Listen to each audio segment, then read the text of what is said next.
guys, it's Emily, and today I'm here to bring you a brief wrap-up of what I read in December. I read 9 books this month, and it was a pretty good reading month overall, although I didn't have one-star book, but let's just get right into it.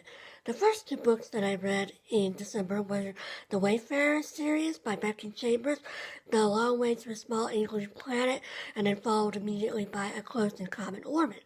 And I read these because of the Around the Year in 52 Books challenge. I needed to read a Hugo Award nominee or winner, and A Close and Common Orbit was a nominee in 2017 for Best Novel, so I needed to read both of the books to meet that challenge. I enjoyed these books. You've probably seen them going around book 2, but if not, very briefly, the Wayfarer series is about this group of people on this ship, the Wayfarer, and it has a human named Rosemary Harper sort of as the central person, and then there's all these other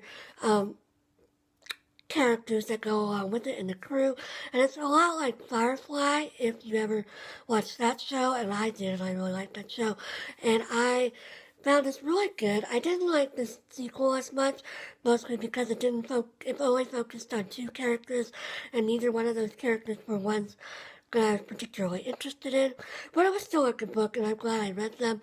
The 3rd book is coming out sometime this year, and I'll probably pick that one up too. Not anytime, like right when it comes out or anything, but eventually. So I enjoyed both of those very much. I then did some Christmas reading over the month. I reread A Christmas Carol by Charles Dickens. I actually listened to it on audio.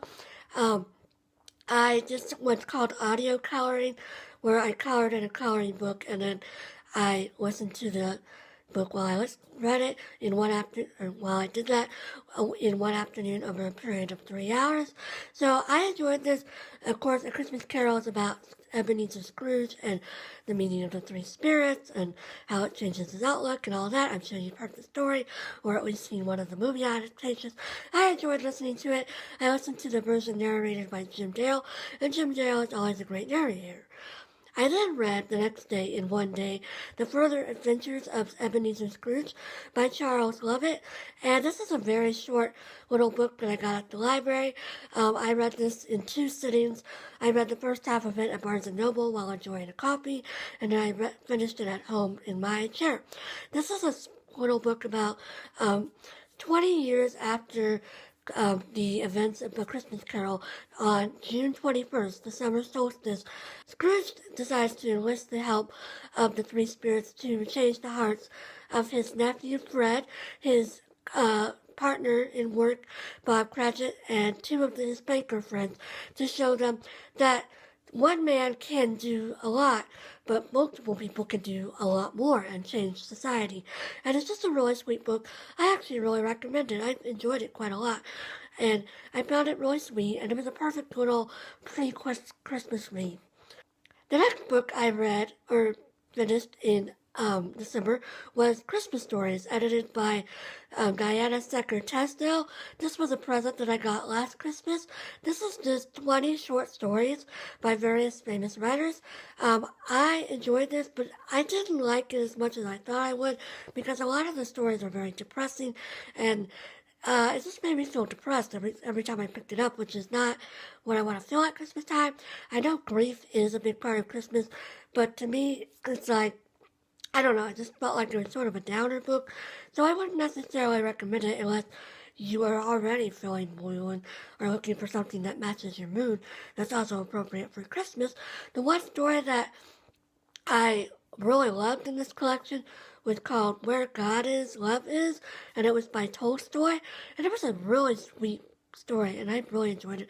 And that one I would highly recommend if you can find it on Project Gutenberg or somewhere, and read that one. It was really sweet, and it was about how God shows up in our lives through the most unlikely people, and how we need to be able to recognize those people as God. And it was just a really sweet story, and I would highly recommend that. I then read The Camino, A Journey of the Spirit by Shirley MacLaine. This is a book that my mom had given me a long time ago, and in 2018 I'm doing read my own damn books again, even though it's not an official challenge. I just really want to get my own books read, and so I started to decided to get a jump start on it by reading this. Unfortunately, I found it to be a really bad book. It was a 1-star book for me. I probably would have DNF'd it, except that my mom had given it to me. This is allegedly supposed to be about Shirley MacLaine's journey walking the Camino in Spain. But unfortunately, it's just a bunch of ridiculous things about her dreams and visions she's had, and I skimmed a lot of it. I didn't find it enjoyable at all, and I don't recommend it. So moving on from that book, I then finished Eligible by Curtis Sittenfeld. This is a Pride and Prejudice retelling. I actually read this entire book at work because I work on the circulation desk, and December and January are about our slowest months of the year. And so when you're on the desk and you have nothing to do and there's no patrons, what else to do but pick up a book? And this is another read my own damn books counting, because I had a physical copy of this, but I actually read this on ebook at work on my computer, the entire 492-page book at work. It was really good. I really enjoyed it. It was fun. All of the Bennett sisters have been aged up, and the entire Bandit family lives in Cincinnati, and it's just a really fun read. Darcy is a doctor, and he's from California, and he has a big California mansion, and it's just a really funny book and fun book, and it's a really fast read because the chapters are very, very short. So I highly recommend that if you're looking for a Pride and Prejudice retelling set in the modern day. As a retelling, it doesn't strictly always work that well. Like the Lydia story in particular was kind of crazy and weird because she's so much older than the original Lydia. Her storyline doesn't always work, but overall I enjoyed it and I found it to be a really great read. I then finished El Paso by Winston Groom.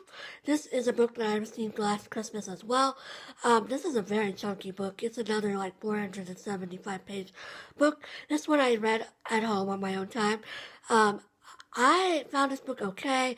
It was it's so big, and there's so many aspects of it. There's parts in New York, and parts in El Paso, and parts in Mexico, and it's sort of like an adventure story. It sort of reminded me of Lonesome Dove. Not that I've read Lonesome Dove, but it just had sort of that similar feel to it. Big, exciting adventure, and Western, and drama and war and everything. My mom really enjoyed this book. I gave it to her to read, and she actually really loved it, and she wanted me to get her more Winston Groom books from the library. But personally, I only found it okay. I didn't love it. I didn't hate it. It was just okay. The last book I finished in 2017, and my last book in December, was The Girls of Atomic City by Denise Kiernan. This is a book about the town of Oak Ridge, Tennessee, that was formed during World War II to enrich uranium, and how it's a nonfiction book, and how everybody in this town, there was up to 1,000 people living in this town at a time, and none of them knew what they were doing, because they only knew their one little role in the proceedings, so nobody knew that they were doing this enriching of uranium. They just knew that they were doing something for the war effort in factories in Oak Ridge, Tennessee. And it follows several different women all participating in this. One of them's a nurse, one of them works at a factory, one of them cleans the factory, one of them is in HR, and so it's just sort of talking about their lives and what they did and their experiences. I found this to be okay. It's sort of like a narrative nonfiction, but there's not much structure. It just felt like things were being thrown in all the time, and there were so many women being interviewed that sometimes it felt like it was hard to keep them straight. It was okay. I didn't love it. I didn't hate it. But I would recommend it if you're interested in learning more about Oak Ridge. I learned a lot, and I didn't really know that much about Oak Ridge. I'd heard about it, but I didn't really know what they were doing there, and I didn't know how it had come to be, and it was really fascinating. And I learned a lot more about the Manhattan Project than I had previously known. So yeah, I would recommend this, but it wasn't as great as I was hoping it would be. But yeah. So that's all I read in December. I'm thinking about in 2018, instead of doing wrap-ups all the time, instead just doing Friday reads and telling you about what I'm reading when I finish it. I always hesitated to do that because I only read usually about one book at a time, so I wasn't sure if that would be interesting, but I think I've could make it pretty interesting, and it would be a lot shorter for y'all to watch. I know personally, I have trouble getting the longer videos. Like, I'll watch short videos right when they come out, but then longer videos, it might take me like 2 or 3 weeks to get to them in my feed, because I don't have that much time to watch videos. But that's just what I'm thinking. I'll be back pretty soon to show you what I got for Christmas, and maybe, some more videos. But I hope everybody had a great New Year's and had a great Christmas, and I'll talk to you again soon. Bye!